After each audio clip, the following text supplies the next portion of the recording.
this morning. As always, regular panelists, the editor-in-chief of the New Crusading Guide newspaper, Abdul Malik Kubako, is here. Kofi Bento is a lawyer and vice president of Imani Africa.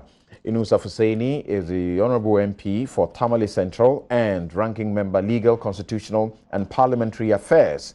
Also, we are joined in the studio by the man who is going to superintend and ensuring that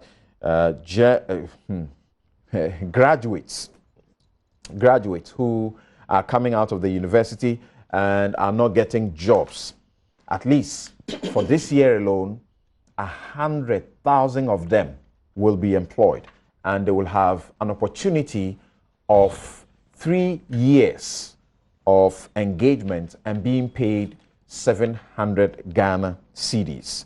And that is Dr. Ayas Ibrahim. He is technical advisor, Office of the Vice President, and lead for the NAPCO implementation. We will be joined on the phone later by Professor William Ba Boateng, who is Associate Professor of Economics, Department of Economics, University of Ghana. Thank you very much, gentlemen, for joining us in the studio. Thank you. Thank you. Always good, always good, always good to have you. And I can't wait to hear, Kofi Bento. He's had some very interesting views to share on this matter on social media.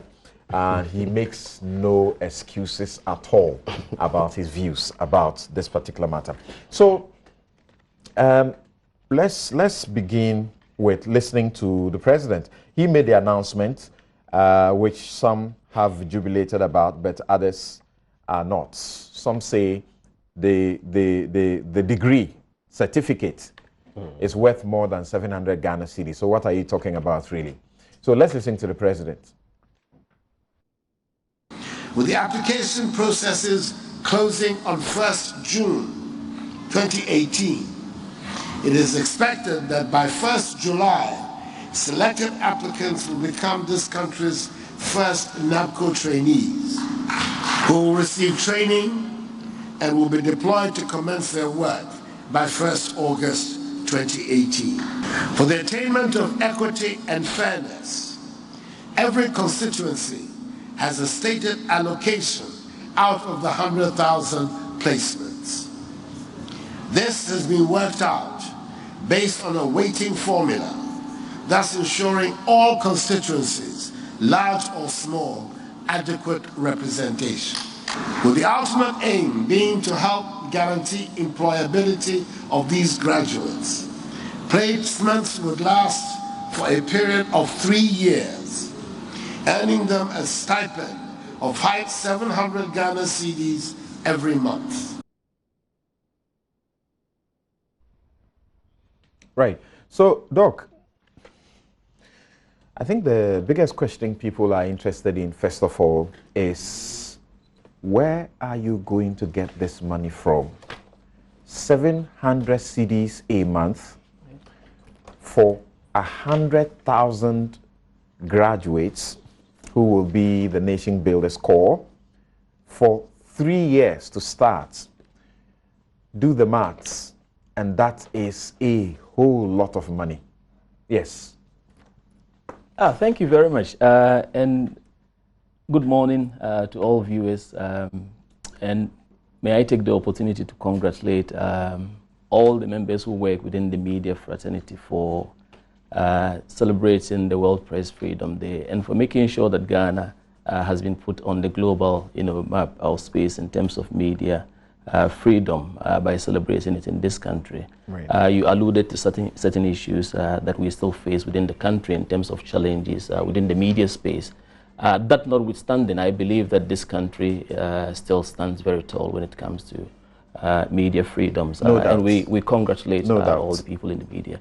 The Nation Builders Corps, what a great initiative. I mean, for the very first time in this country, an attempt is being made to solve a problem, and deliberately so, through a very creative and engineering process by disaggregating the jobs front to make sure that you are actually catering for a cohort that you can track for impact valuation. So for the first time, we're not just leaving everything employment to, for example, the Youth Employment Agency, graduate, non-graduate, skilled, non-skilled, qualified, not qualified, the sort of globalized unemployment statistics that we tend to communicate out. So this is the very first time an attempt is being made to solve a problem. And what is the problem? There are growing numbers exiting our tertiary institutions that require a certain level of support through opportunities. And His Excellency the President alluded to that in the tape we just viewed. That we are trying to bring into this country a way of supporting our graduates through a value addition process in addition to their base qualification or the raw talent. For all this country gets accused of in terms of the raw, whether it has to do with commodity exports, this is an attempt to add value in terms of skills and training so that ultimately graduates themselves make the choices in terms of their career pathways by themselves. And the security of the Nation Builders Corps would deliver that opportunity to 100,000 young people this year. The scheme is a graduate employment scheme targeting 100,000 people. Essentially, its core distinguishing element is the value addition that ultimately makes a graduate employable. We've looked at all sort of permutations in terms of the cost-benefit analysis, and if you looked at the sums for the entire 3 years, you'd realize that the sort of value this country stands to gain in terms of the increased skills and increased productivity as a result of applying a graduate employment scheme would far exceed or outweigh any sort of investment that we would have made. Okay, so let's get down to the value addition. What exactly will it be? What are they going to get? Okay, so there is the recognition that our institutions, tertiary institutions, train youngsters in various disciplines. We all recognize that. We also recognize that every graduate, whether diploma holder or a degree holder, exits university space or tertiary institution with some kind of base qualification in various disciplines. What we haven't seen is the sort of direct transfer of the sort of talent that they have onto the world of work. And that gap is what we have recognized and trying to bridge. So what do? Here is the raw talent, here is the world of work. It doesn't necessarily communicate. And we're trying to bridge the gap by adding skills and training from the very point of entry into the scheme. There is the orientation, training, and skills development that are targeted at certain work readiness, professional skills, core values, the sort of essential life skills that you require to be able to fit into the world of work. Take, for example, yes. Revenue Ghana. Yes. What skill are you going to give them, apart from maybe a workshop to tell them that, look, you're going to help the Ghana Revenue Authority to collect, tax. Okay, so that's all you're going to really do. You're going to send them out to do the legwork. What skills are they going to do? I believe that for most of us who are here, we have been exposed to the world of work for an extended period of time. And sometimes not based on our foundation qualifications, for example. You're a lawyer, but you're working in the media space. Honorable is here, a lawyer, but a member of parliament, probably fitting with whatever he's doing. What tends to happen when you expose youngsters to the world of work is that it immediately engineers a process where those of them that, for example, thought that the theoretical basis that they had could fit into the world of work begin to have a rethink. And through that process of exposition, of exposure, they are able to now realize that the world of work offers something different to the world of academia. So GRA, for example, if you send someone, yes. If someone is interested, yes, and he goes to GRA, for example, and is going to be part of the Revenue Ghana module, what will the person learn in 3 years? So at the start of the deployment, we would have engaged, because every module of the 7 has a module implementing partner. That usually is a core agency of states, for example, the GRA, and then a private partner to deliver certain accredited training that we have agreed. So for example, we've agreed that every trainee on the Nation Builders Corps is entitled to a 12-week of training per annum. That means that for every 4 weeks, which classified as a month, they are entitled to a week worth of training. Now that is to allow us to have an exit certification to validate what they would have done, the value that this scheme would have put into them. And that is across every module, regardless of where you are placed, whether under Digitize Ghana, Heal Ghana, Feed Ghana. Wherever you are placed, we are agreeing a certain training scheme, module-specific training, as well as the generic work readiness skills that would need to impart, or life skills that would need to impart, such as, for example, the understanding of the world of work, life skills such as building your confidence and communication, professional and work ethics, the core values that we all agree are important, such as integrity. Health Ghana targets the nurses who have already been trained. And when they are coming in, what will they benefit within the period? You know, because your emphasis, and you listen to the president, is value addition, yes, which you have identified as lacking. Yes. It's a very interesting narrative within the health cohort. So I have never heard any such thing, that because someone has a specialist training, they are done and don't require any sort of value addition in terms of upgrading their skills and in terms of exposure to the trends of the workplace. You probably have to research this, how much every department, including the Ghana Health Service and the Ministry of Health, tend to budget for capacity building. What does that entail? Oftentimes, it's the very workshops that you are alluding to do what? To bring those healthcare professionals up to speed in terms of their professional practice and the global trends as well, such as the changes that happen across the globe. And so it does not really matter, whatever your discipline. You had a legal background, you had architecture, you had political science, social sciences, business.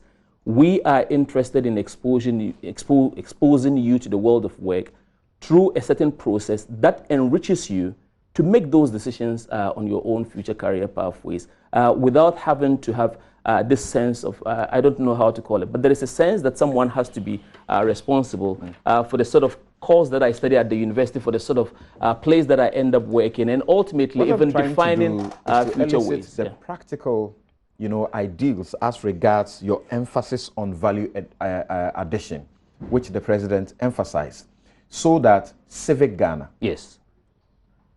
What would they be learning? Okay. You are simply looking for able-bodied Ghanaians who have gone to university and come out of the university, and the job that NCCE is supposed to do, they are supposed to do what? Assist the NCCE to deliver in telling people about their civic responsibilities. Not quite. The NCCE, National Commission for Civic Education, has a constitutional mandate. You couldn't do anything about it in terms of imposing certain staff or people on the NCCE. What could happen? And I would explain what Civic Ghana it's intending to do. Civic, as you know it, I mean, it relates to the entire, governance architecture. And what we're trying to do is to make sure that we bring some kind of support to the very community levels where governance has an effect. So, for example, the local government structures require some kind of workforce support through civic officers or community development and liaison officers, and all those things are going to be part of the Civic Ghana module. The NCCE, as well as the Ombudsman, the SHRAJ, Commission for Human Rights, and all those constitutionally mandated institutions to deal with some of the issues that we have in terms of the administration of justice, or understanding of our constitutional obligations and rights as citizens.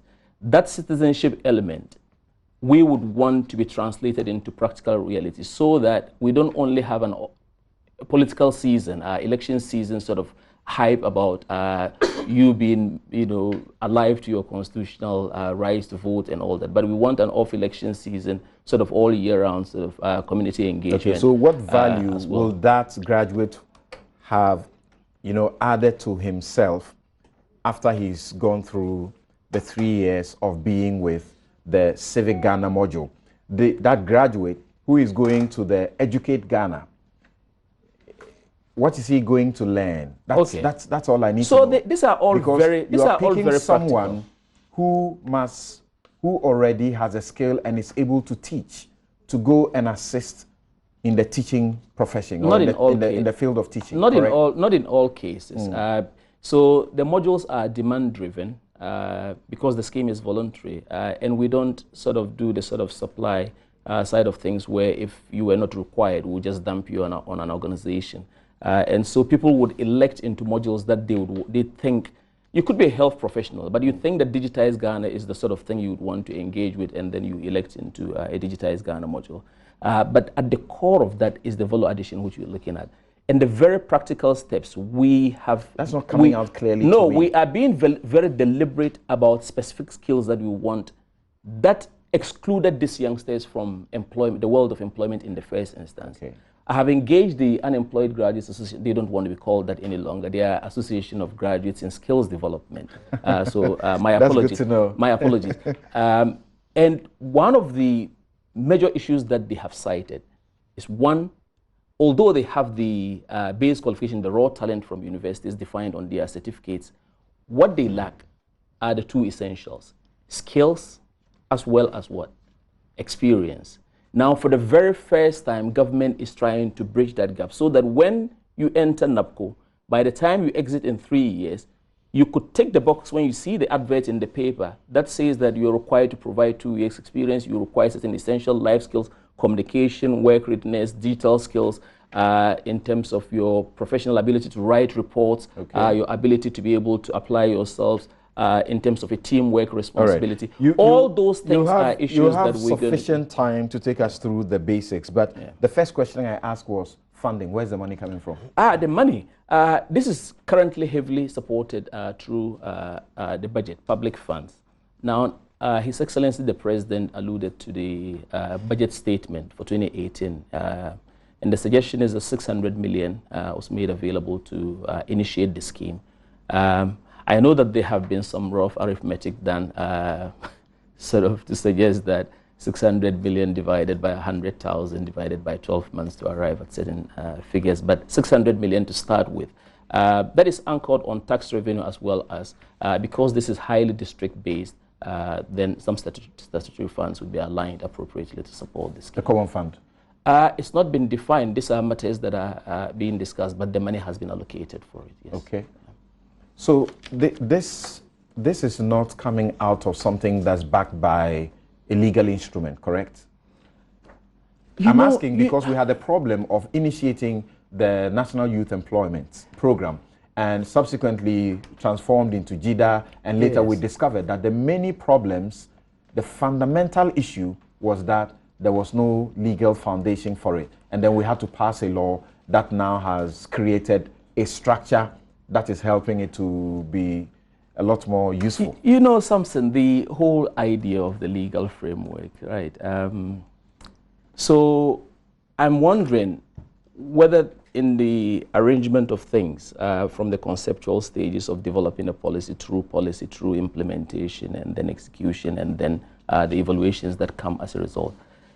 Let's look at two issues here in terms of the legal framework. And do that in 2 minutes so that I get to my guests. I'll do and then that because I don't they want to will all interrogate have further. issues that you will need to respond to. Yes, so let's look at two issues. So we arrived at the Youth Employment Agency legislation in 2015 after so many years. Why did that happen? Well, in the nature of policy execution, sometimes you would need to try it out so you don't box in people by legislating them into something that ultimately becomes untenable. So for example, we have had a government in place for an extended period of time, 2 terms.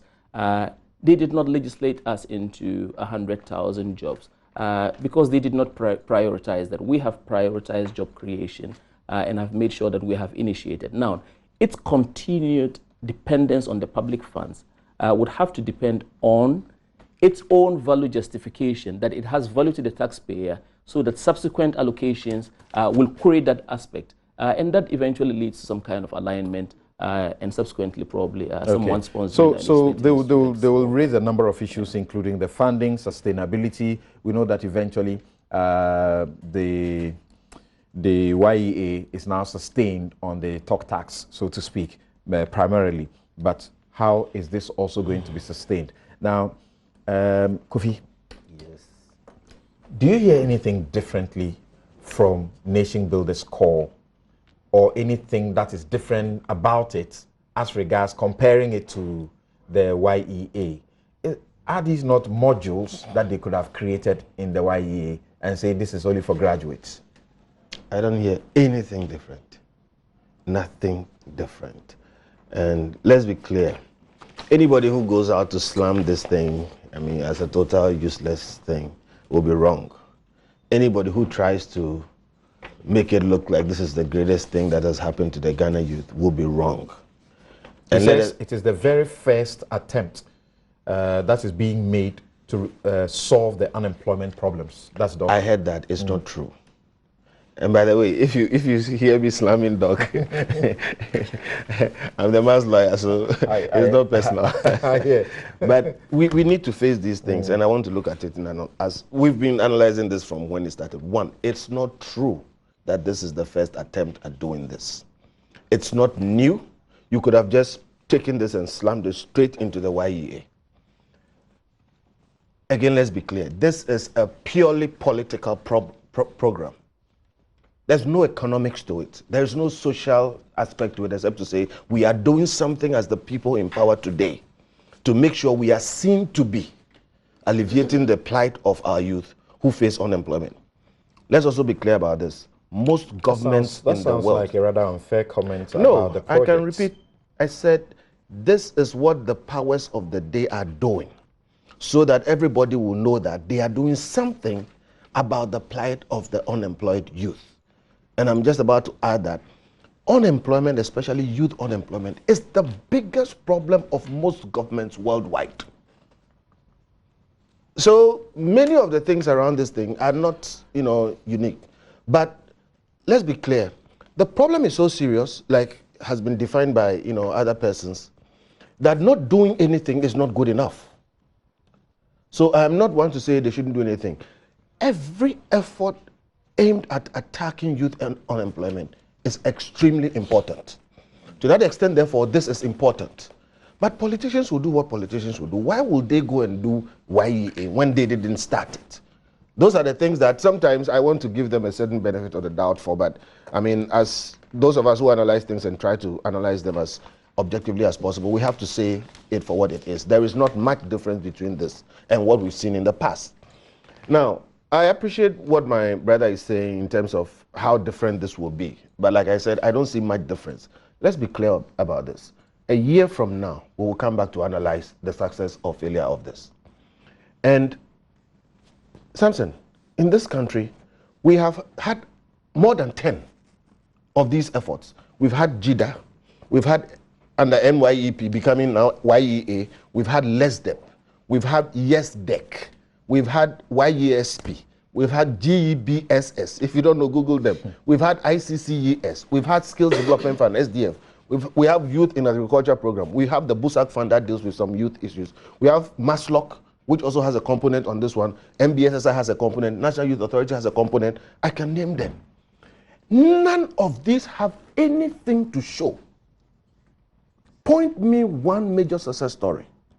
And when you calculate the 9 years of these programs and the millions, tens of millions of dollars that we spent on these things, you come to appreciate what I say when I say it's a political program intended to show that the present government, or whichever government is in power, is doing something about the problem. My worry is whether we are going to get value for money. And my other worry is the potential negative effects of some of these programs. First problem is inflation. You will destabilize your macroeconomic stability when you pump so much money behind unproductive activity. I worry about that, okay? And then you have the risk. Look at what happened to the GDS and the YES and everything. You have so much money going to a certain place, things are not very, very well defined, and people are supposed to be trained.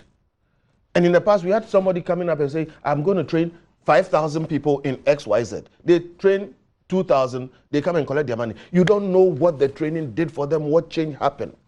Meanwhile, you have a nation which is messing up in terms of its education. We have technical vocational education. It's messed up. Nobody wants to take care of that. If we fix that problem, we won't need these problems. So there's a lot I have to say. Look, the biggest problem I think of our youth, one, is that we are miseducating them. That's not their problem. Our education system is not doing a good enough job. We are miseducating them. The next problem is that they have a sense of entitlement, and I'm hoping that is what NAPCO would take out of them. That sense of entitlement, I employ people.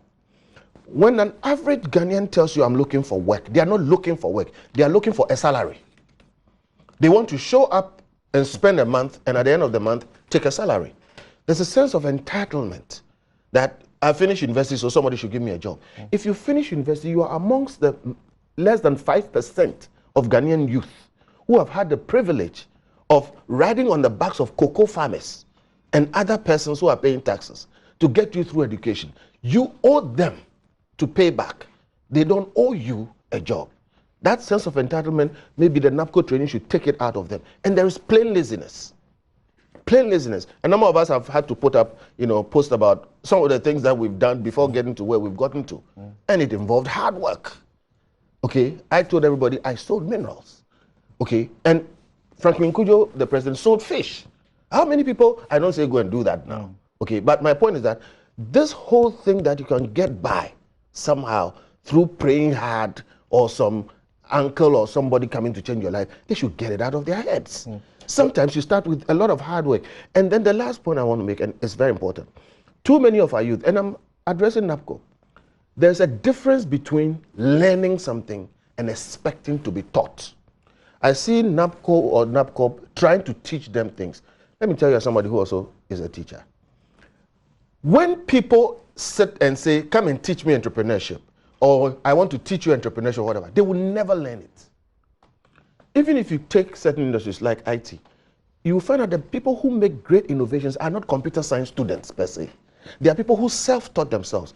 If you learn something, you want to know it, you are engaged in the process of acquiring the knowledge so that you will use it, okay, you are likely to get it better than just for somebody coming to sit there and say, come and let me teach you entrepreneurship. There's a problem with our youth regarding that issue.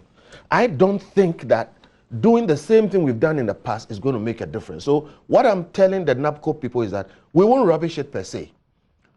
And we are going to give them the benefit of the doubt, but they should know there will be a reckoning. And we must watch out for the pitfalls in these things, looking at what has happened in the past. Do you or you don't agree with, for example, the nurses who say, look, we already been trained, this is our profession. If you are bringing us on board, give us what we are due, rather than say we are taking you on for 3 years and to give you 700.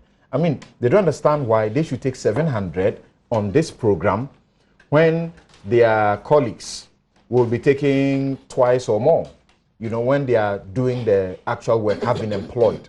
So do they have a point? You see, again, I'm ambivalent about this thing. It's not a one straight up thing.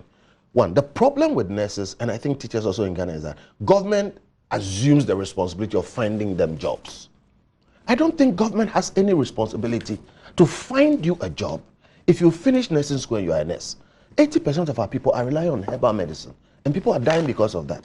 I think government should divest itself of this responsibility that we have to find nurses a job. And they've been striking all over the place now. If you, however, go and say that, okay, I'm going to find you a job and give you 700, when my work is the same as my colleague who is properly employed, I don't see the point. So they have a point there.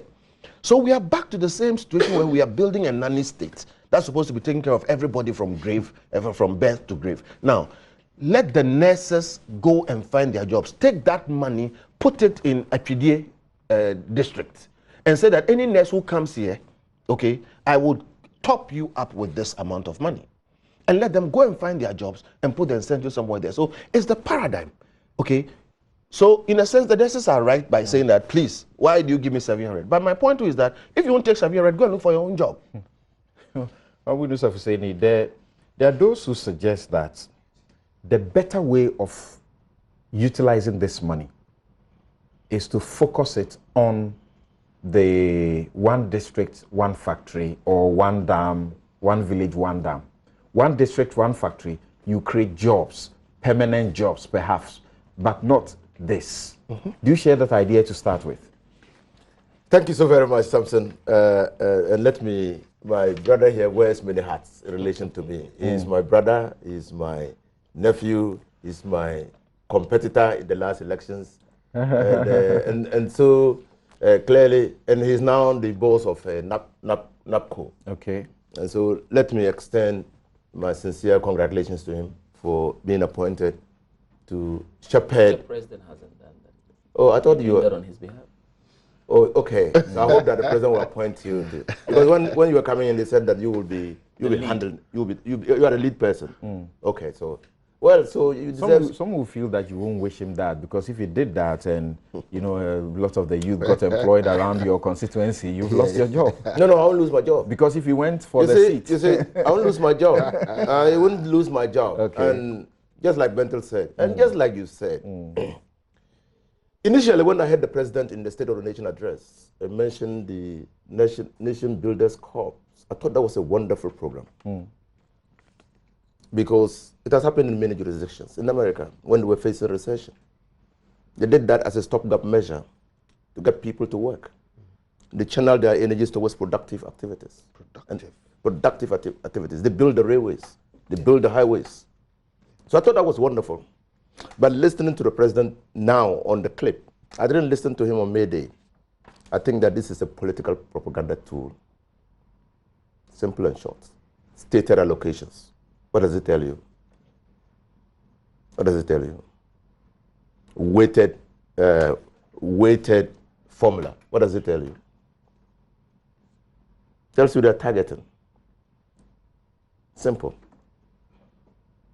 They will get people who they already know onto this program and pay them, use our taxpayers' resources to pay them.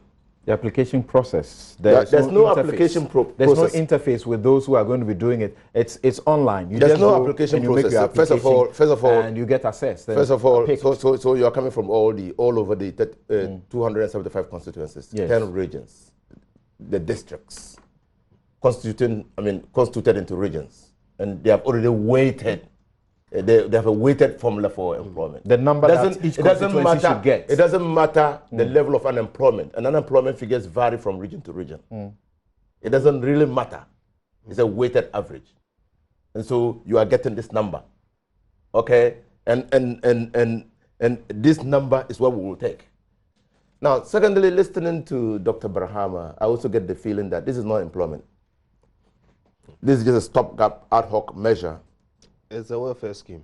to create the impression that government is doing something about the unemployment. Now, it also sounds like it's a duplication of the functions of the established bodies, whether private sector or public sector.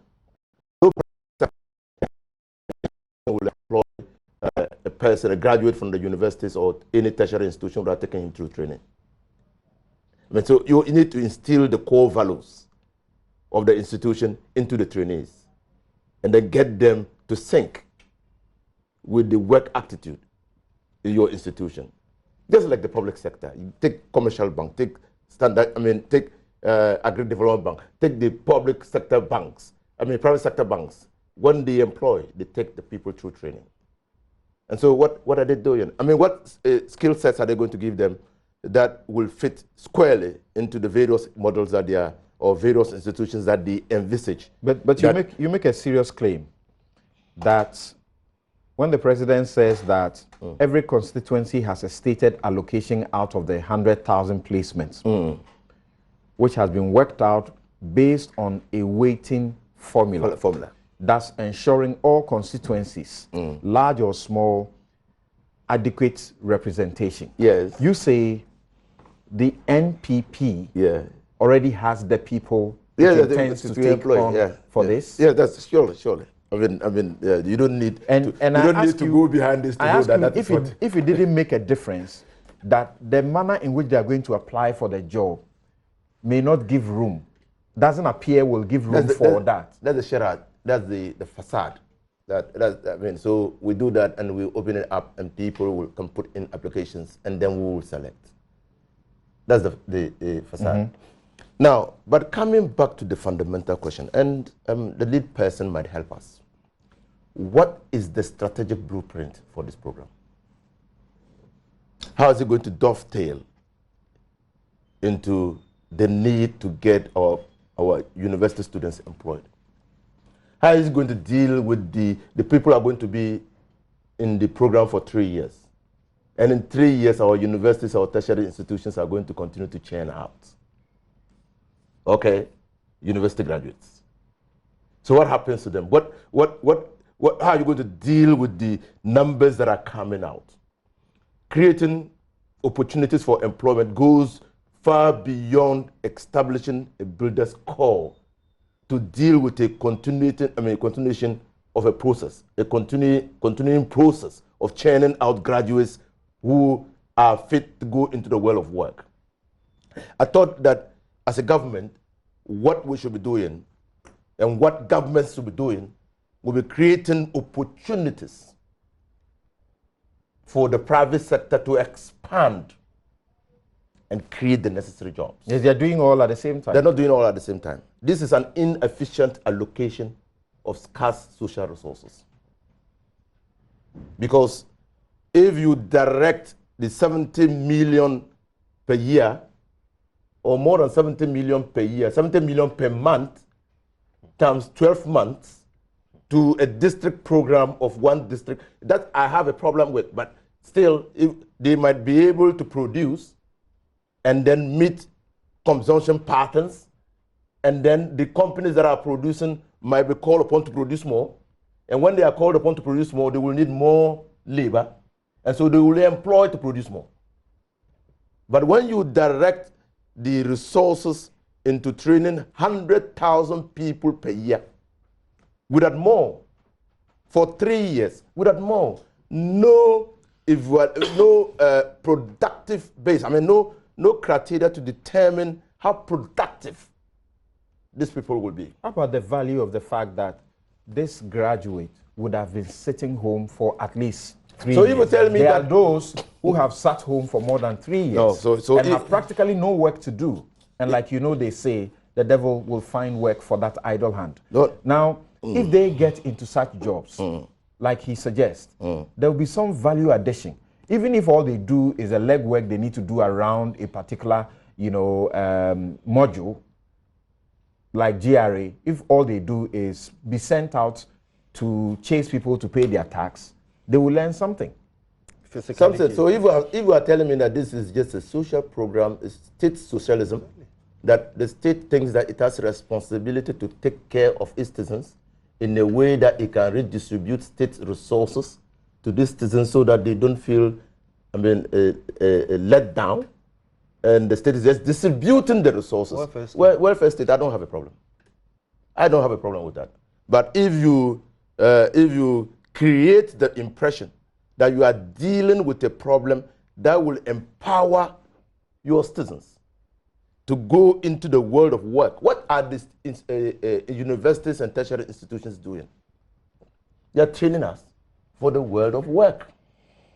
The skill sets might not be exactly applicable, but a student, all of us here, probably apart from Mr. Malik, are products of the University of Ghana. What do they tell us? Mr. Malik didn't need a university. Yes. So what do they tell us? Okay, they simply were training us for the world of work. And that when we are trained, we can fit into the world of work. You now think that no, what they have always done is wrong. And so you now want to give them skill sets for which work.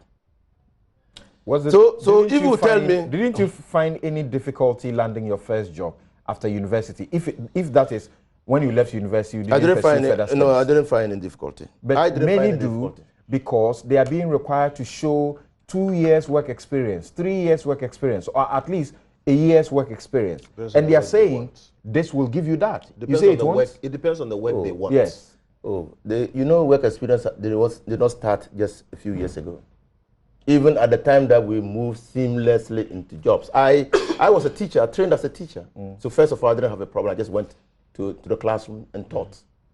Then I came to the University of Ghana and I decided that I will not be with the Ghana Education Service and that I will not be with the public service. So I went to a private firm. That's what Kofi is saying.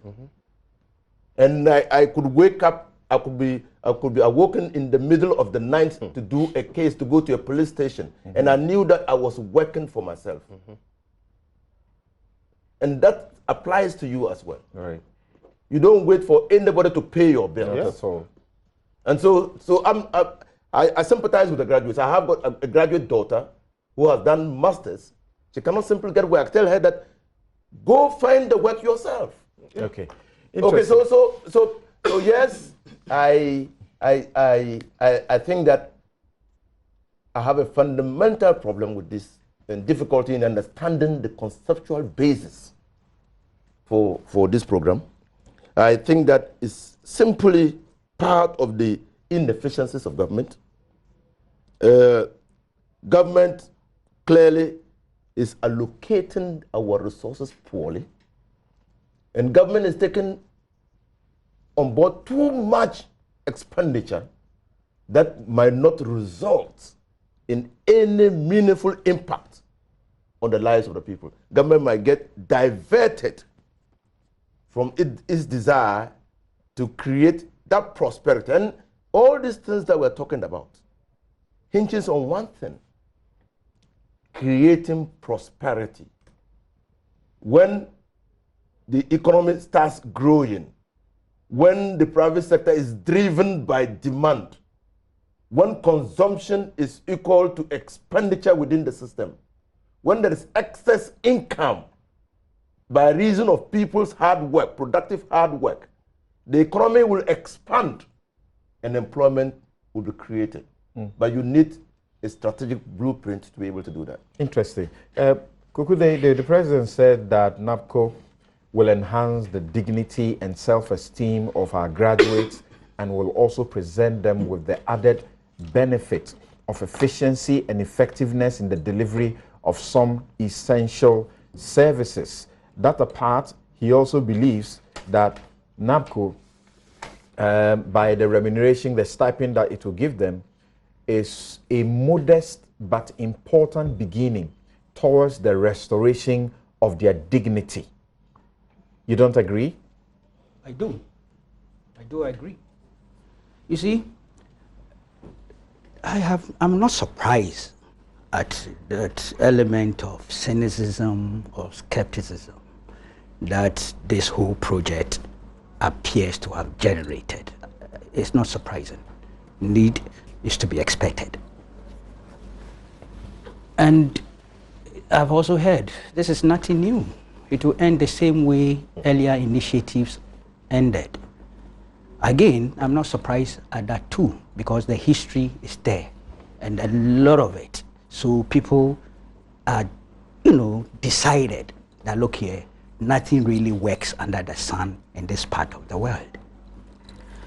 But the difference may lie in the quality of implementation, management, and commitment to a particular project.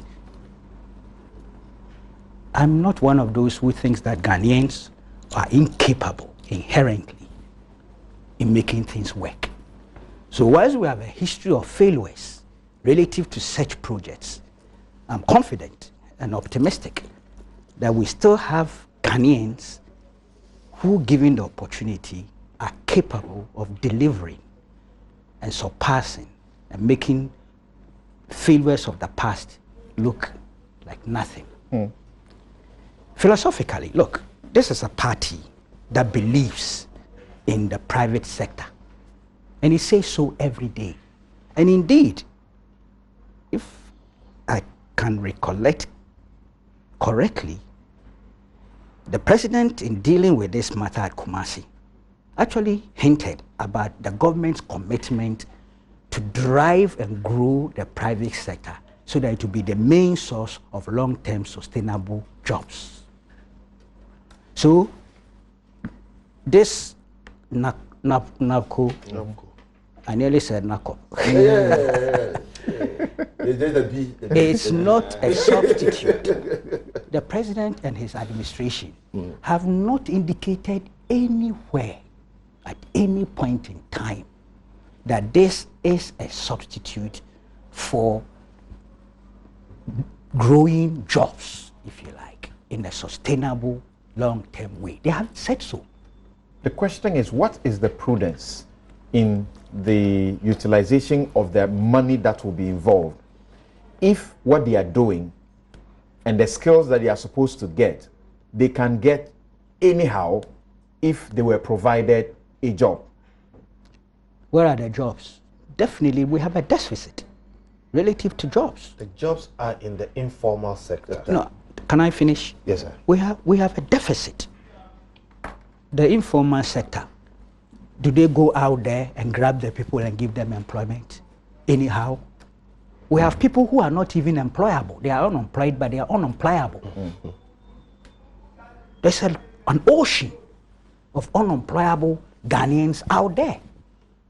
And you got to find a way of reorientating them, giving them skills to make them employable, to fit into jobs in the informal sector.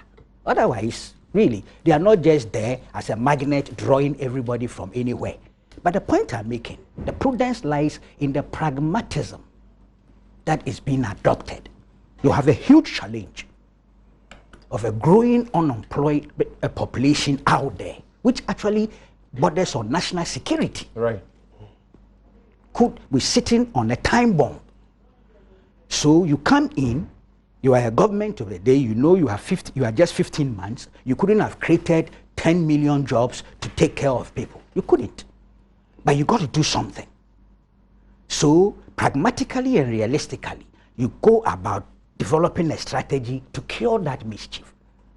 I see NAPCO as a pragmatic and realistic path to take in the face of the challenge that we are confronted with. Okay, you'll get the opportunity to finish your presentation on this, but let me quickly go on the line and speak with Professor William Ba Boateng, Associate Professor of Economics, Department of Economics of the University of Ghana. Prof, thank you very much for joining us on Newsfile this morning, sir.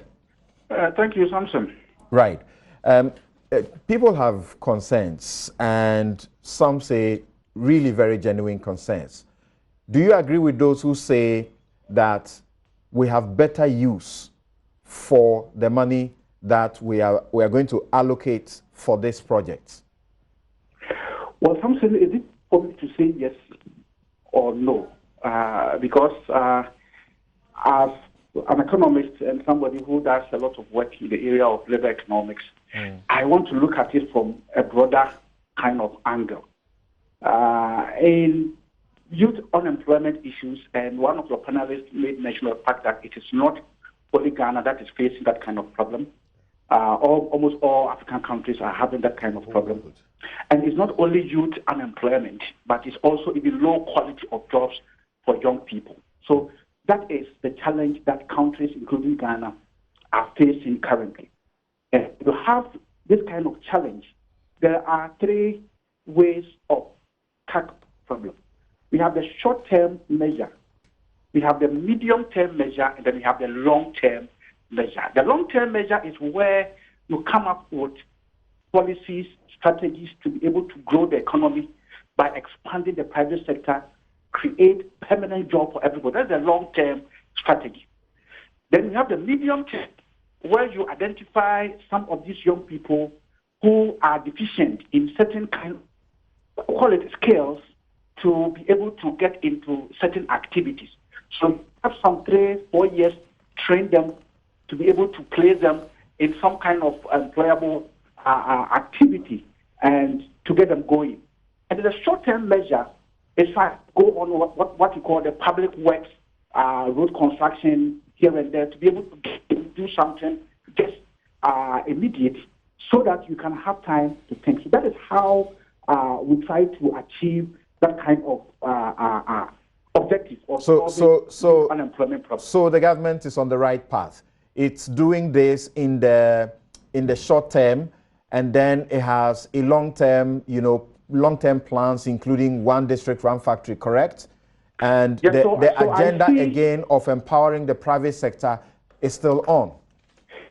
So that is a long-term kind of thing which all governments and all countries have to pursue.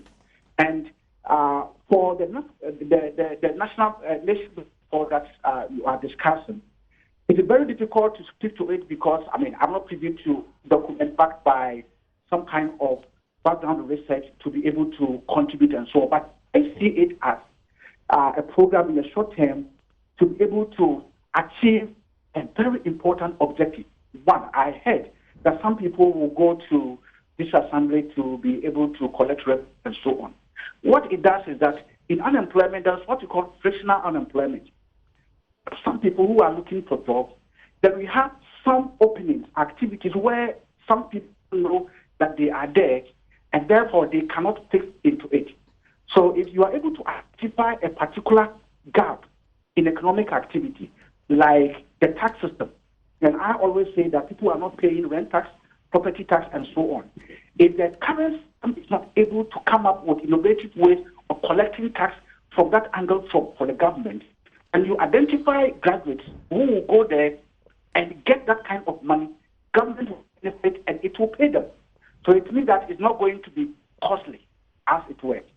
Identify that in education system, we have some gap there, but young people are not willing to go there. So I want to get them go into these areas and perform certain activity that will benefit the country, and government is going to generate revenue to pay them. That is something that we can look at as a very good way of looking at the situation. But since we don't have a document to speak to it, sometimes it becomes very difficult to take. Okay. Well, when you are done, I think later there's a bit you can read about it. They have a website I have visited. The information may not be so much at the start, but it's good to start with. Now, so there are those who are talking about the sustainability and the exit strategy, how they are going to be able to make it work and work well. Already there are problems, for example, with the YEA, the exit strategy with the YEA. People are supposed to do 2 years and after that they get out. They are having problems. If a government is about to finish its term, and maybe there's a fear that it may not get the opportunity of coming back to winning elections again, they quickly find ways of integrating these people. Some of them they would see as their members into the normal, civil service structure. You have a civil service that's already not, people are complaining, it's not working much, it's not producing as much as the president complained also about. So what would you say would be the strategy to ensure that, the exit strategy is good and that this is also sustainable, if it is a good thing to pursue? Well, this is a good call because we have the Youth Employment Agency, which used to be National Youth Employment, a lesson for us to learn. And I have written about it, about the exit strategy, where people exit and what they can do is that if they can find a way to re-enter, they enter. And yes. People even stay for a long time. And I asked myself, is it going to be part of the public sector, the size of public sector, and for that matter, the wage that is going to be part of the wage bill that we've been complaining about. And that is what I think the initiators of particular initiatives need to think through it and see how people will be able to exit and will not exit into unemployment, but exit to be able to get a job. Francis, something, let's face it. I think people who are saying that, we don't have to engage them, they have to go and look for work and so on. I think these are brilliant ideas. But in unemployment issues, if you stay employed for a long time and you are not able to put your hand on something to do, it even becomes more difficult to get a job. And therefore, if you get a stopgap, kind of able to learn something, and say, I've been able to work for 1, 2, 3 years after school, it also adds some value to the probability of getting a job. Okay. But I'm also concerned, actually, about the exit strategy, because if you engage somebody to go and help in the collection of property tax and rent tax, if they are able to give you enough to be able to pay them, to pay or to pay their salary, then it means that you have been able to create opportunities for them, and it can even be there for some time. But if we continue to just get people in there, and remember, every year we have not less than 100,000 graduates coming out of our universities. So it means that within 3 years, we will have on average about 300,000 if we are going to absorb all these 100,000 people. Right. So the fourth year, if you're not able to exit them in employment, then it means that we are also going to form part of the new unemployment pool, and then it becomes a problem. So I think we need to look at it, think through it. It shouldn't be driven by politics, and that is my concern. All right. Many a time, we don't look at problems from the social, from the economic perspective, think through it, do analysis, and then get the project going. It normally comes from politicians, sometimes on political platforms, without doing our research into it. And when it comes into fruition, then it becomes a problem for all of us. All right.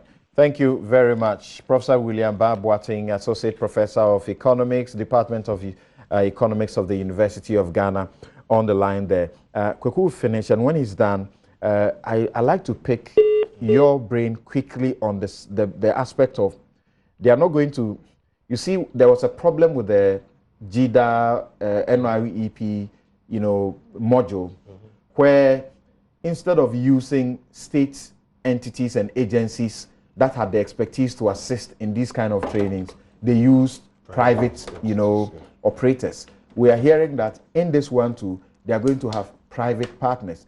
I mean, what will it yield? Yes, Kweku. Well, the professor's intervention really helps me a lot. It is more coherent presentation, more articulate than Kweku Baako could ever have put it. But I was around that line. Your emphasis is on quality of implementation and management. Yes, and the point I was making was that we could learn from the past failures and ensure that we move forward. But the key point was that this is not a substitute for creation of long-term sustainable jobs. Right.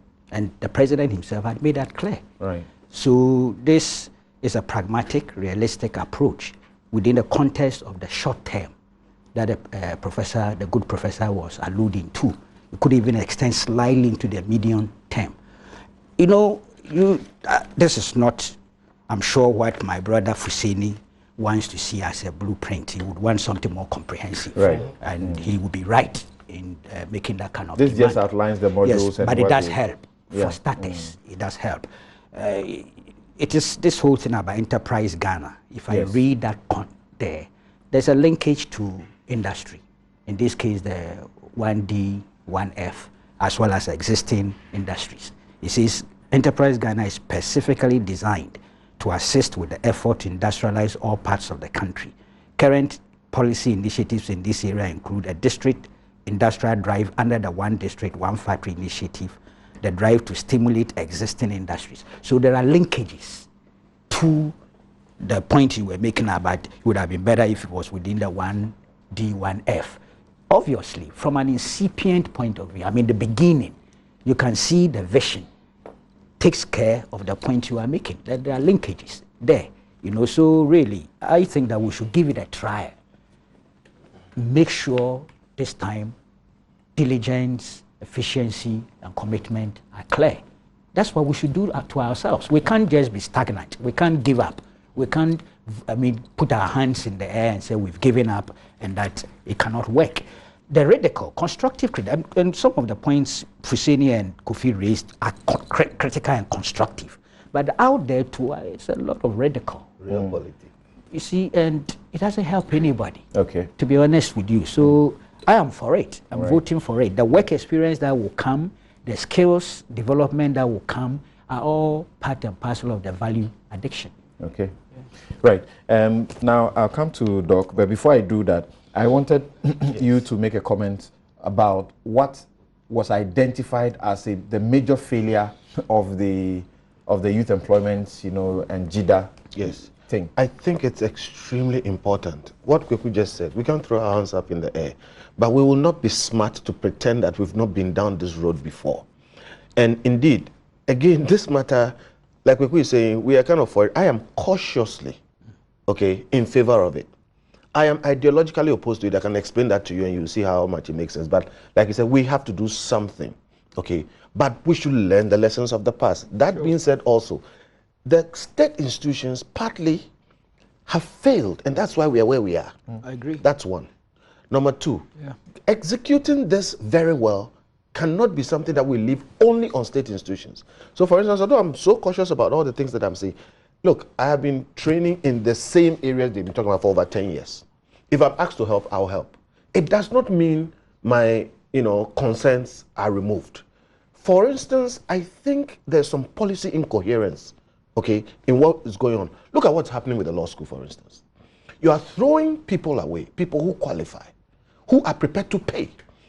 Over the 3-year period, take the 100,000 people and tell all of them who wish to sign up for law school to sign up, and just help them with half this sum, okay, and say at the end of 3 years, write the bar. I promise you, of that 50%, at least 50% of them will pass and become lawyers. They will immediately employ themselves because there's a need for lawyers in this country. And if they don't employ themselves, they'll immediately get jobs working in district assemblies and whatever it is. You have something to point to. This is just one example, and I'm telling you, it will work if you pass this way. And show clearly how that But works. look at what we are doing with the law school, frustrating them, and then we turn around and say we are trying to help these guys here. Look, ultimately, what creates jobs is economic expansion. And if we don't get that, this will cause inflation. So please use the private sector, okay? All of us are there. But be careful because we've been down this road before. And if you take some of the things that we're talking about, look, seriously. We have chased some and taken money away from them. We have prosecuted some and jailed some. So use a system which is soft touch. For instance, if you ask people to go to law school, you don't need any private sector intermediary. You can ask those people who have gone to the polytechnics, if it's mechanical engineering that you did or whatever it is, they should find a way to connect to the informal sector. Right. Take away as much intermediation as you can. That's where the corruption starts. Okay. Quality of implementation and management, and divorcing it from the politics, which we know in this country is almost the politicians are incapable of doing. We must face that fact. But that's the focus. What assurance can you give that this will be possible? Before you start with that, the digitized Ghana, what are they going to do? Okay. Digitized Ghana. I'm not surprised to see that you're coming from the Vice President's office. But what are they going to do?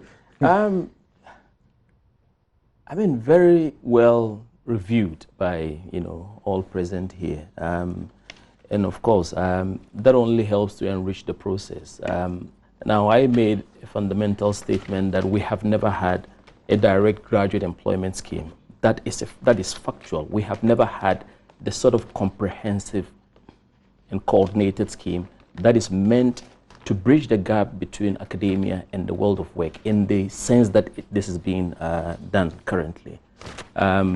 What is the assurance? Okay, so in taking public funds to be able to assist this scheme, the one thing you cannot do is subject it to what the Honorable Yusuf Seni was suggesting. For example, that you already pre-select people and use the facade of a web application to say that, well, this is very neutral and the president can hold his head high and then say that here are 100,000 opportunities. But in a sense, speaking directly to NPP people in the way that, now, when you do the sort of thing that we have heard, I come from a deprived part of this country, and the president's allocation was to make sure that the urban centers, as usual, do not end up doing what? Taking advantage of these opportunities to the neglect of the very places that we require these graduates to be able to bring about transformation. And so I worry about that. It almost seems like the alternative is suggesting that if you belong to party A, apply. If you belong to party B, do not apply. And if you do that, you are actually damaging further the prospect of the very underprivileged that, for example, we're trying to assist. Because at the core of this is to make sure that actually all youngsters have an opportunity, 100,000 opportunities. And the processes are like this. You apply online. Currently, we are almost in excess of 40,000. I can say that authoritatively because the IT people tell us, because they're following the numbers. 100,000. I thought the information was that the applications were going to be opened in June and closed in July. No, the application commenced from the very point the president declared the website launched. Okay. And applications are currently ongoing. The only requirement is you must have your national service, or if you're a nurse, a PIN or an AIN for those who have auxiliary training. SNIT and the like is which are not a requirement. You can just go and apply. At the end of it, you generate a unique code which comes on your summary sheet that you wait till the 4th of June to take to district offices. And I'm going to make a comment about that to assure everyone who is currently applying to join the Nation Builders Corps. So every module has a module implementing agency or partner. These are currently existing public servants who are accomplished and have been in these places, even probably ahead of NDC, NPP. And they are the very people who will be empaneled to be able to determine the suitability or otherwise of someone wanting to be placed under a particular module. Now, I don't know what extra assurances anyone would want. If it was subject to, for example, a district coordinator that has been appointed by government to vet people and then interview people, then of course you'll be entitled to suggest that, well, everything about it, apart from the facade of the website, everything else about it is pre-selected. And so there are several safeguards that have been built into this to assure everyone who is making application. And I encourage people to make the application because we have never had any such opportunity, even from the inception of the Youth Employment or the NYEP. If somebody is listening now and they want to apply, take them through what they are supposed to do briefly. So what you're supposed to do is simple. We live in a digitized era, and so we didn't want to encumber the scheme by doing paper applications and also for fraud and other forgeries that may result. So you go to www.nabco.gov.gh. So www.nabco.gov.gh, a very youth-friendly and a very cool website. If you've been on it, and I can see that you're actually, and a lot of information that assists. And there is a section dedicated also to employers, so that employment providers in the private sector can engage with the website for subsequent employment adverts or vacancies that they may have to be brought onto the scheme. Can I make a broader comment about, so that it covers everything else that had been said? When they apply, yes, what happens? Well, they apply, they input all the details, the typical application form as requested. At the end of the process, you get given a unique code. That unique code, I could just look at it and it will tell me that you applied from the northern region. You elected to be under digitized Ghana, and then you have a special number attached to it. We are learning from the lessons of the past in building a system that is robust enough and has integrity to prevent entry points, for example, outside of that system that may likely bring about some of the corruption or sleaze that is associated with youth employment schemes. We have engaged GIPS, for example, to build a system through the eSwitch to link the unique code such that you are matched to your unique code through your eSwitch payment as well as the application. So that unique identity follows you throughout your entire length of time that you spend on the Nation Builder score. And those are the sort of systems that we're trying to build in, so that at least we minimize through the interface with the National Service Database, through the eSwitch database, through the controller database, the SNIT database. We're doing all those in the background, just so we can learn from lessons of the past and not identify some of the sleaze that... So I wanted to make a broader comment about, for example, the argument about... I don't know if you're familiar with this. It's a certain sense of some kind of cryogenic economics being played out here, that the economy is almost getting frozen because we're doing Nation Builder score. So there aren't natural processes of recruitment going to happen from tomorrow once Nation Builder score. The economy is not going to grow to take care of the sort of advantages that present upon once economies grow and then present job opportunities. What this scheme has come to do has come to fit in the very coordinated approach to developing this country. So we've looked at the macroeconomic issues, we've looked at the labor market policies, we've looked at the sectoral policies, the 1D, 1F, and all the other issues, the initiatives. And in fact, at the exit point, what we have targeted are 4 areas. One, that someone who has been working in a particular module for a period of time has the first benefit of retention, for example, because that was assessed to be a need area by that module implementing partner. And as and when they gain clearances or find your utility value, they do what? They may advertise and then absorb you because you now have the experience and the skill, rather than take a fresh graduate. The second, that may well be in the public, in the private sector. Okay. The second aspect is that the ultimate aim is to make you employable. I didn't want to use the sense of entitlement Kofi did, but the ultimate government creates an enabling environment and opportunities so that you take advantage of it. So you, by the benefit of being on the scheme, you have the skills now, you've been trained appropriately, you have the work readiness, you have the digital skills, you have imbibed some core values. Some entrepreneurship has been elicited out. And all those things now put you in a very good place to be able to go out, in spite of NAPCO, to now seek certain jobs. Right. The other area to look at is entrepreneurship. You couldn't have a talent pool of 100,000 people and expect that all of them are going to be expected to be hired by someone. There are always those that want to. Which is why you should look at the laws. Well, we have looked at the paralegal, and I was going to comment about that, but there is no time, because I know that it's the area that, for example, we are targeting to be able to support heavily at the exit point. I didn't want to belabor that point. So the final point is that you can't have 100,000 young people in a talent pool and expect that they would all wish to join the permanent job market or retire on their diplomas or degrees. Right. Chances are they will engage in focused further learning by what the digitized Ghana. So digitized Ghana. I mean, look at you. I think that the quality that you add into this program is by the benefit of what you're doing. So you're currently engaging with us here and then the world out there. Digitized Ghana. Ghana is following the trend in terms of using technology and innovation to improve a lot of areas. And I am going to name a couple. So the Nation Builders Corps is partnering the Lands Commission to be able to deliver the land administration program. How are we doing that? The Lands Commission is trying to digitize all the legacy documents from all the years in the past. That is a huge project in every district, in every region. The challenges we have with searching for land, the arguments, we have all been there. The challenges we have in dealing with people, ownership of land, registration, and all those things. And these graduates within the talent pool, some of them would be dedicated to that project to assist in the digitization process. So we build the database, which is of essential value for both property owners and those who are seeking to get. So I could sit here and buy a property in the central region by the benefit of the data that has been created. We have gone dormant on the GPS. Are they going to be? That is coming. And then the digital address system is one of those projects that, for example, now all you see is on government buildings, but an attempt, a partnership with the Ghana Post to make sure that every property would be given the code and. That is the trend. Okay. The other aspect I would want to look at in terms of the digitized Ghana.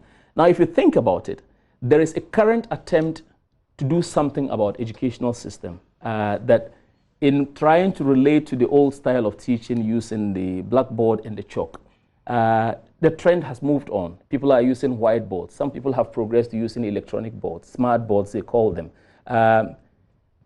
Now, that helps in delivering learning at a very much more efficient level, an effective way than the old styles of learning. So these will will assist areas and teachers to learn how to use this? All is that these what you're saying? Are we've started somewhere, and we're going to try and train a lot of these youngsters in those areas so that ultimately we have a new generation that believes that data is key, but also using functioning in a digitized economy is the way to go. Dr. My final comment. Now, we are training people today in institutions, and I'm referring to a point by Honorable Inusa, to make the assumption that anyone who emerges out of a university or a tertiary with a base qualification is done, right? They don't require any further training. He didn't say that. I didn't say that. Well, I didn't say that. He didn't say that. He simply repeated. We are told that the University of Ghana that they have trained you. You have the talent already. You have the talent. You have been trained for a specific thing already. No, not specific. No. You are ready to do anything, really. Yeah. You are ready to do anything. Yeah. And I am saying that that is a fallacy because you know as well as I do. I don't know how you got into multimedia, but I am sure that if you showed up on your job and it wasn't handed to you on that day, there were other people who were applying for the job. They would have assessed you on certain other essential issues before they decided that there's a man still here at multimedia. Yes. He came to a Kwafo Hall. I was a president, JCR president, and I was using the megaphone, running around to invite people for blood donation. Yes. And he was listening the way I was going around doing things. He said, "Would you like to do radio when you are done?" And I said, "Why not? I'll be interested." That's it. And that's it. It began. Yeah. Do you know what people present in terms of their credentials when they go for jobs? I was a student leader, and I would often highlight that. Why? Because there weren't other opportunities in terms of skills and training within the university environment in relation to my qualification apprenticeship that I could, for example, in seeking my first job that I could. Okay. But you were Thank lucky you. to have exhibited some It skill was for not someone luck. to. Well, it's hard work. Thank you. Well, Thank he you. had But I get exhibited you. something. Right. Okay. But Thank that's you. the point I'm making. Yes. Thank you. Doing something. Thank you. Thank you very much. Well, this is essential. This is very important. We have to draw the curtains on this subject, but at least it's only fair that if you can do 2 minutes of any matters that you want to wrap up. First of all, Yeah. let me state categorically that I never said that when you leave university you can immediately go to work. No, every institution will train you. So NABCO is important. That's number one. Number two, when you go for a job interview as a freshman, they don't train you on your set skills. They don't interview you on your set skills. They interview you on your attitude towards work, your disposition, your demeanor, so that they can then train you for the job. And you know that. You've been in UK for a very long time, and you know that. And so what we are simply saying is that, yes, this is a program, and I said categorically, when I heard the president deliver the State of the Nation address, I thought that was a wonderful idea. Because I've seen National Builders Corp operate in other jurisdictions, and I've cited the example of the US. But I said that their energies were channeled towards productive use. And it could be measured. Okay, that's what I've said. It's the same idea for national It's not service, the same. is it not? No, it's not the same. It's not the same idea for national service. same. National service is just one. You can look at it in the social way. That look, like Bentel said, to whom much is given, much is expected. Right. You've been paid. Your taxes have. People's taxes have contributed to training you. So go back and do something for the people. Right. Yes. Okay. But Builders Corps is different. You are faced with crisis. America faced crisis. They dealt with it in a different way. So I thought that was what the president was meaning. But I don't think so. I think that the president wants to reach out to his MPP. Something sympathizers. could I just support on yes, number one? and We cannot just wish away the politics, Yes. and politicians necessarily have to lead. So we will take a bit of it. Look, ultimately, regardless of anything anybody has to say, this is necessary. So you have our support, you have my support. But what you actually do, based on the lessons we've learned from the past, and making sure you channel these young people into real productive activities is what will make this different. We will all try and contribute as much information and ideas as we can. There are ways I think we can do this. But look, resist as much as possible the politicization of this thing. That's what I was going to ask. Would Resistance. Honorable Inus of Saini tell the people of Tamale Central to apply, or is he telling them do not apply because hold they are on, underrepresented? hold on. Again, we don't have time, but anybody who does not think that they want to apply should sit home. They have a right to be unemployed. Don't use this thing to pander to people with a sense of entitlement. Why should I come and try and force you, You a even have more young applications university than guy, you to go and require. apply? Right. Well, would you encourage our I constituents? encourage the president to apply. Encouragement is enough. Right. Okay. We should not be encouraging lazy people. Right. Thank you very much. So Thank you. we take a break here. There are a lot of comments on this, and it is just okay that we spend time on this because this is very important, isn't it? 100,000 of the youth of this country getting out of the university with no chance of getting a job are going to get at least something, to go by for 3 years. Already, the numbers that are sitting at home, that is huge. I want to say thank you to Dr. Anyas Ibrahim, who is the technical advisor, Office of the Vice President, and lead for the NABCO implementation. Almost speaking and sounding a bit like the Vice President. We'll be right back.